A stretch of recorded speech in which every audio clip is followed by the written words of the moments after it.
Bismillahirrahmanirrahim. Assalamualaikum warahmatullahi wabarakatuh. Selamat sore dan salam sejahtera bagi kita semua. Yang saya hormati kepada Ibu Epiani Damastuti MPD selaku dosen pengampu mata kuliah pendidikan inklusi. Di sini kami dari kelompok 6 ingin membawakan hasil diskusi kami yang judulnya Elemen Pendidikan Inklusif dalam Konteks Regional yang Meluas di Indonesia. Perkenalkan, nama saya Nur Kumalayanti. Saya di sini akan membantu jalannya diskusi kita pada hari ini. Kelompok 6 beranggotakan 4 orang. Yang pertama Anggi Jenita Haryanja, yang kedua Ilona Alodia, yang ketiga Mona Waroh, dan yang terakhir saya sendiri Nur Kumalayanti. Sebelum penyampaian penjelasan pembahasan pada kali ini, saya akan sedikit menggambarkan latar belakang tentang pembahasan ini. Ini adalah pembahasan yang kelanjutan dari minggu lalu, yang mana juga menjelaskan tentang elemen pendidikan inklusif, dan ini lebih kepada bagian-bagian dasar yang mendukung jalannya pendidikan inklusif secara sistematis dan lebih ke urgen esensial pada pembahasan. Baik, untuk pemateri pertama, tentang kinerja dan sikap guru akan dijelaskan oleh Saudari Ilona Alodia. Saudari Ilona Alodia, dipersilahkan. Terima kasih moderator. Di sini saya akan menjelaskan mengenai kriteria dan sikap guru. Pengertian tentang guru, kinerja guru menurut Peraturan Menteri Pendidikan Nasional Nomor 35 Tahun 2010 tentang petunjuk teknis pelaksanaan jabatan fungsional guru dan angka kreditnya tanggal 1 Desember 2010. Guru adalah pendidik profesional dengan tugas utama mendidik, mengajar, membimbing, mengarahkan, melatih, menilai, dan mengevaluasi peserta didik. Kinerja guru adalah hasil penilaian terhadap proses dan hasil kerja yang dicapai guru dalam melaksanakan tugasnya. Kriteria kinerja guru atau kemampuan yang harus dimiliki seorang guru tentang petunjuk teknis pelaksanaan sebagai fungsional guru dan angka kreditnya adalah sebagai berikut. 1. Memiliki bakat, minat, panggilan jiwa, dan idealisme. Kedua, memiliki komitmen untuk meningkatkan mutu pendidikan, keimanan, ketakwaan, dan akhlak mulia. Ketiga, memiliki kualifikasi akademik dan latar belakang pendidik sesuai dengan bidang tugas. Keempat, memiliki potensi yang diperlukan sesuai dengan bidang tugas. Kelima, memiliki tanggung jawab atas pelaksanaan tugas keprofesionalan. 6. Memperoleh penghasilan dan ditentukan sesuai dengan prestasi kerja. Ketujuh, memiliki kesempatan untuk mengembangkan profesional secara berkelanjutan dengan sepanjang hayat. Kedelapan, memiliki jaminan perlindungan hukum dan melaksanakan tugas keprofesionalan. Kesembilan, memiliki organisasi profesi dan yang mempunyai wewenang yang mengatur hal-hal yang berkaitan dengan tugas profesional guru. Saya kembalikan ke moderator. Terima kasih kepada Saudari Ilona Alodia. Selanjutnya, tentang interaksi promotif pembelajaran yang akan dijelaskan oleh Saudari Anggi Jenita Haryanja. Saudari Anggi Jenita Haryanja, dipersilahkan. Pada moderator, saya akan menjelaskan tentang interaksi promotif pembelajaran. Face-to-face promotive interaction atau interaksi promotif. Unsur ini merupakan unsur yang sangat penting karena dapat menghasilkan keuntungan antara anggota yang bersifat positif. Ciri-ciri interaksi promotif ialah saling membantu secara efektif dan efisien, saling memberikan informasi dan sarana yang diperlukan, memproses informasi secara lebih efektif dan efisien, saling meningkatkan, saling membantu dalam merumuskan dan mengembangkan argumentasi serta meningkatkan kemampuan wawasan. Sikap interaksi promotif pembelajaran ini ada 7, antara lain yang pertama, menggunakan berbagai metode mengajar. Murid akan cepat bosan jika bapak atau ibu guru mengajar dengan gaya menonton, sehingga sangat penting untuk mencoba berbagai metode mengajar yang disesuaikan dengan tiap materi pembelajaran. Yang kedua, membangun kedekatan tiap murid. Hubungan antara guru dan murid sangatlah penting untuk dibangun. Sekarang bukan lagi zaman ada gap yang besar dan kaku antara guru dan murid. Bapak atau ibu guru dapat mengikuti perkembangan yang sedang terjadi di kalangan murid sehingga bisa menyambung saat berdiskusi dengan mereka. Yang ketiga, memiliki tujuan yang jelas. Seorang guru harus memiliki tujuan yang jelas dalam mengajar. Akan berbeda hasilnya jika seorang guru mengajar hanya sebagai pekerjaan dan mencari penghasilan dengan guru yang memang memiliki visi untuk mengajar meneruskan bangsa ini. Yang keempat, tidak pernah lelah untuk belajar terus.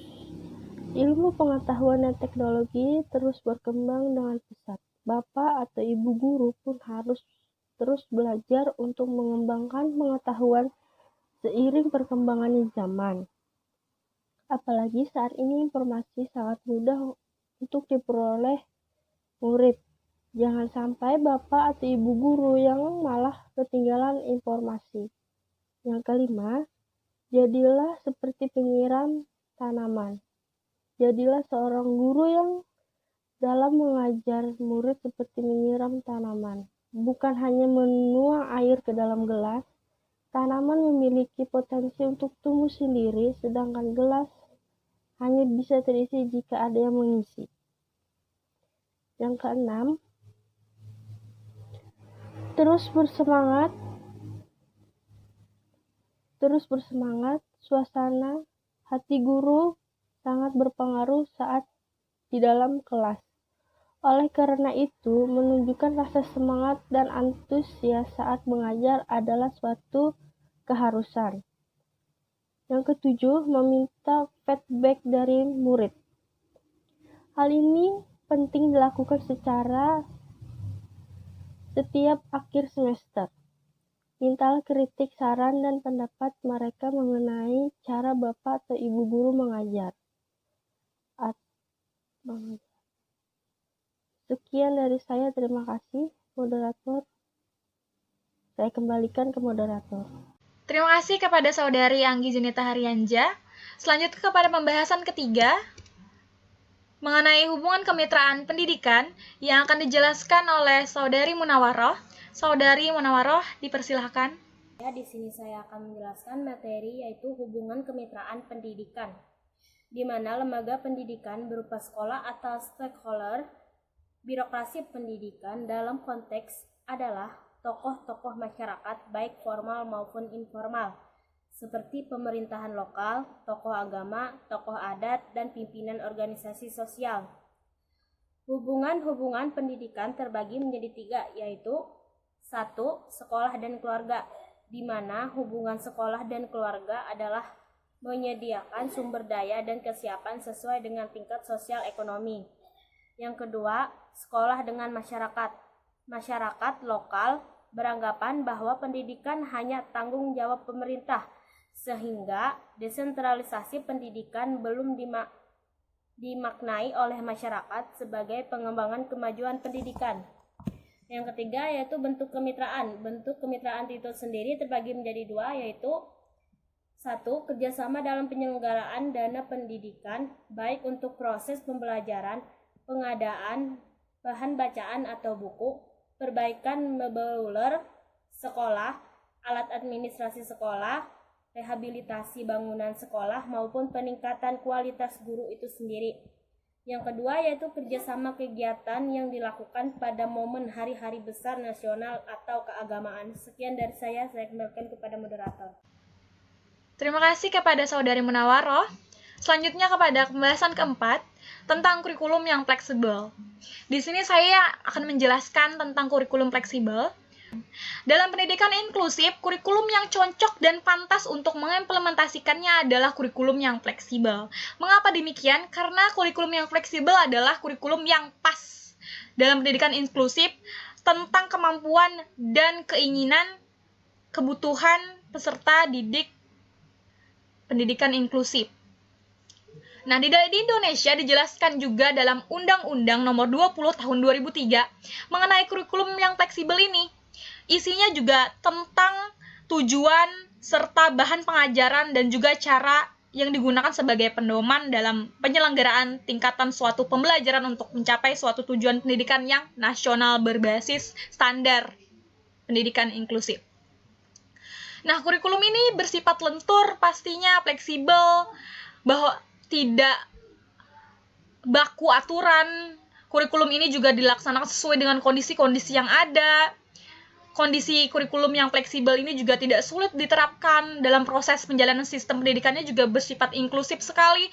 Fasilitas kurikulum juga sesuai dengan program pembelajaran, dan juga dalam hal ini penjalanannya sesuai dengan program pembelajaran individual atau AIP. Selanjutnya, di sini terlihat bahwa ada gambaran secara mudahnya bahwa kurikulum yang fleksibel itu bisa seperti ini. Secara luas bisa dijalankan oleh anak-anak yang khusus.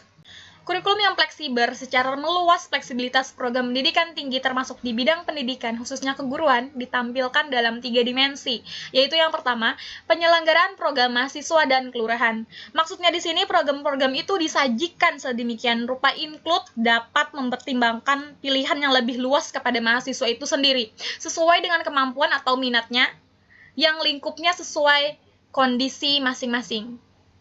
Yang kedua, fleksibilitas dari segi penyelenggara. Nah, di sini lulusan diharapkan mempunyai kemampuan yang luas dalam sisi penyelenggara. Bisa menyeluruh sesuai dengan kondisi juga. Yang ketiga, fleksibilitas dari segi kelurahan. Maksudnya di sini lulusan itu tidak terpaku pada suatu kemungkinan setempat secara sempit dan baku seperti itu saja, tapi sesuai dengan kondisi peserta didik saat itu. Nah, di sini saya akan memberikan contoh yang mengenai 3 dimensi ini. Contohnya, anak itu tidak dituntut atau dipaksa untuk